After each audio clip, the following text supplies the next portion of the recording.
By 1960, Dean Martin was the coolest man in America.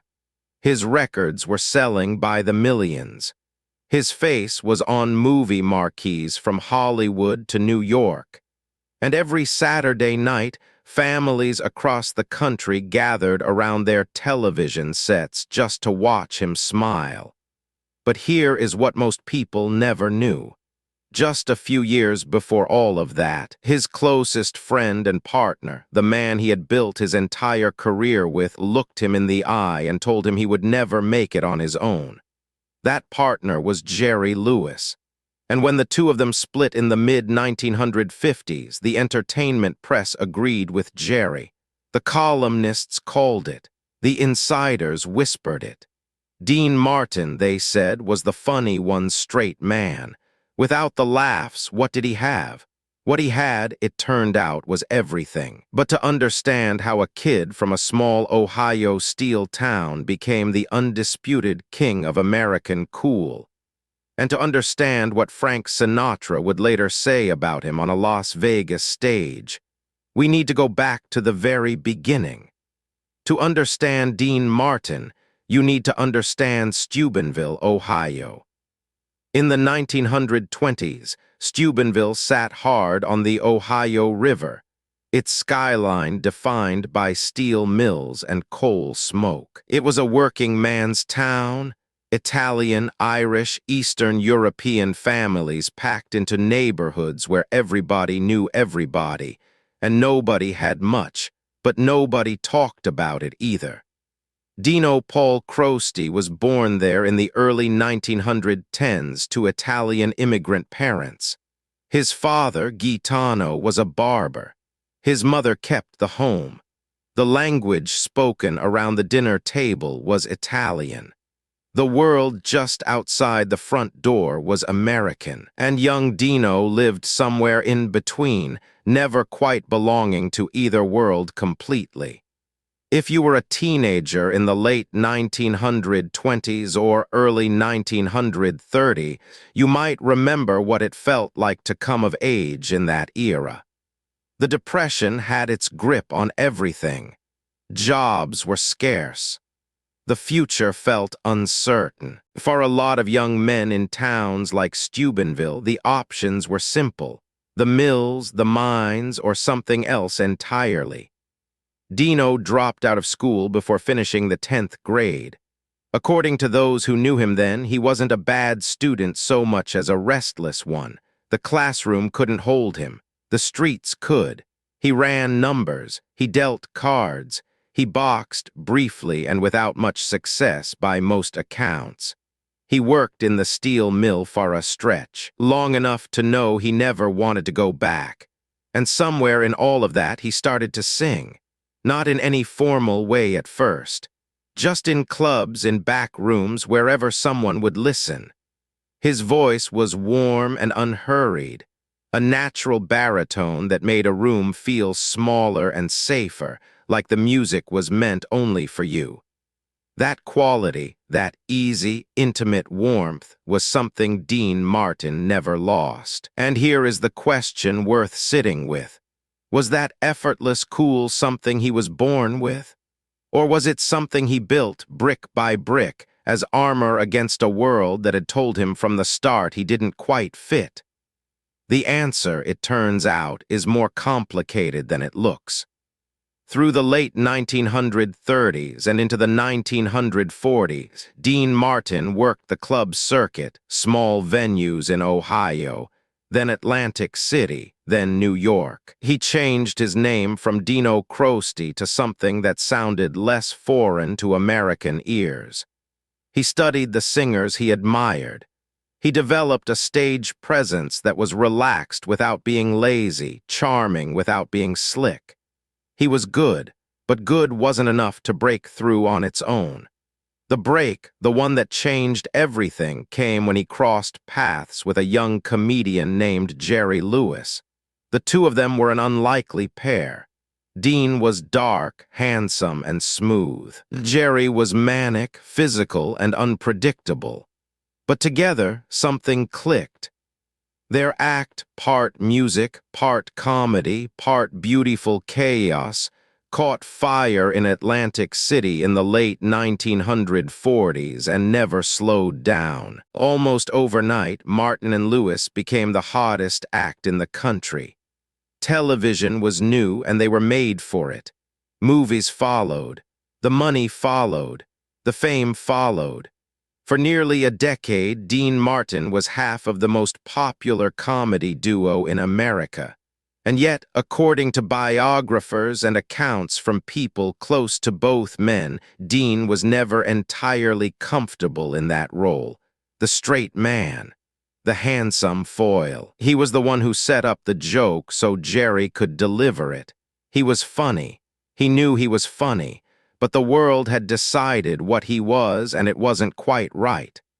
By the mid-1950s, the partnership had frayed. The reasons were personal and professional both, and the details of what passed between them in private remain between them. What is part of the public record is this. In the summer of 1956, Martin and Lewis performed their final show together. The era was over. The press was not kind about Dean's prospects. He was 30-something without a partner in a business that had already decided what he was good for. What happened next surprised almost everyone. Dean Martin went into the recording studio and made records. Not comedy records, not novelty records. Genuine, warm, beautifully sung popular music. And the public, the same public that had supposedly needed Jerry Lewis to make Dean interesting, bought them in enormous numbers. That's Amore had already been a massive hit during the partnership years. But now came a string of recordings that established Dean Martin not as a comedian's sidekick, but as one of the great popular vocalists of his generation. His phrasing was unhurried. His tone was conversational, like he was singing directly to one person in a room full of thousands. Musicologists and fellow performers have noted in interviews over the years that what Dean Martin did technically was harder than it looked. That ease was crafted. That looseness was practiced. And then came the Rat Pack. By the late 1950s, Dean had fallen into orbit with Frank Sinatra, Sammy Davis Jr., Peter Lawford, and Joey Bishop. They performed together at the Sands Hotel in Las Vegas, made movies together, and represented something the American public found irresistible. Men who seemed to be having the time of their lives. Now, here is the question planted at the start of this story that deserves its answer. What did Frank Sinatra say about Dean on that Sands stage? According to accounts from people who were present during those years, Sinatra, who was not a man given to easy praise, reportedly told those around him that of everyone in that circle, Dean Martin was the one with the most natural talent. The one who made it look the most effortless. The one who, if you watched carefully, was working the hardest while appearing to work not at all. The early 1960s brought Dean Martin to the peak of everything. The Rat Pack films, Ocean's 11, and the pictures that followed were enormous. His television variety show, which debuted in the mid-1960s, became one of the most watched programs in the country.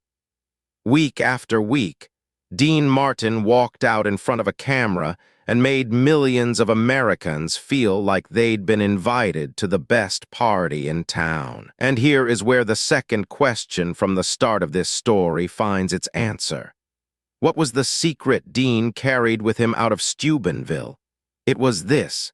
He had always known he didn't quite belong. Not in the Italian immigrant world of his parents, not in mainstream American society, not even fully in Hollywood. And rather than fight that feeling, he made it his greatest asset. The glass in his hand, whether it held apple juice or something stronger, and accounts differ, was a prop. The stumble, the half-lidded ease, the sense that he couldn't quite be bothered. All of it was a performance built on a very real understanding of what it meant to be an outsider who had learned to make the room come to him. According to biographers, those close to Dean described a man who was, in private, far more guarded and introspective than the persona suggested. He loved his family deeply. He felt losses keenly. He simply did not believe in showing the world his wounds. In Steubenville, you learned early. You keep moving, you keep smiling, and you never let them see you sweat. Dean Martin's career extended well into the 1970s and beyond. His television show ran for nearly a decade. His recordings continued to find audiences. He remained a cultural touchstone, the name, the voice, the image, long after the Rat Pack era had passed into legend.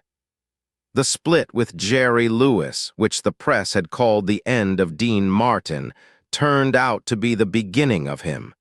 And that is the answer to the question posed at the very start of this story. How did a dropout from a small Ohio steel town become the undisputed king of American cool? He did it the way most people from towns like Steubenville did anything, by working harder than anyone could see, by refusing to accept the ceiling others had placed on him, and by finding a way to turn his outsider status into the thing that made him unforgettable. Jerry Lewis went on to his own remarkable career.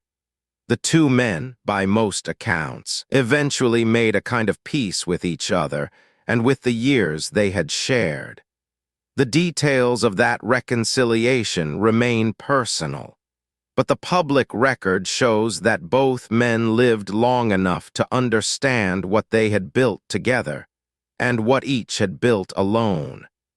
For the generation that grew up watching Dean Martin, whether on the big screen, the small screen, or through the speakers of a living room hi-fi, he represented something specific and something lasting. The idea that grace under pressure was the highest form of American cool. Memory, if you grew up in the 1950s or 1960s, Dean Martin was part of the furniture of your life. Maybe you remember watching his television show with your parents on a Thursday night, the laugh track rolling while your mother brought out coffee and dessert. Maybe his voice was on the radio during a long car trip or drifting out of a neighbor's window on a summer evening. Maybe his records were stacked on the turntable at a family party, and somebody's uncle was doing his best impression, one hand around an imaginary glass, the other loosening a necktie that wasn't there. He was the sound of a certain kind of American optimism, the belief that if you were charming enough and worked hard enough and smiled through the hard parts, the room would eventually be yours. What do you remember most about Dean Martin? Was it the music, the movies, those Thursday nights in front of the television? We'd love to hear your Dean Martin memory in the comments below. What's the song, the moment, the memory that comes back when you hear his name? If this story brought something back for you, please subscribe to Golden Age Stories. We're here every week with the people, the moments, and the music that made America what it was. Next time, we're telling another story from the Golden Age, and it starts in a place you might not expect. We'll see you then.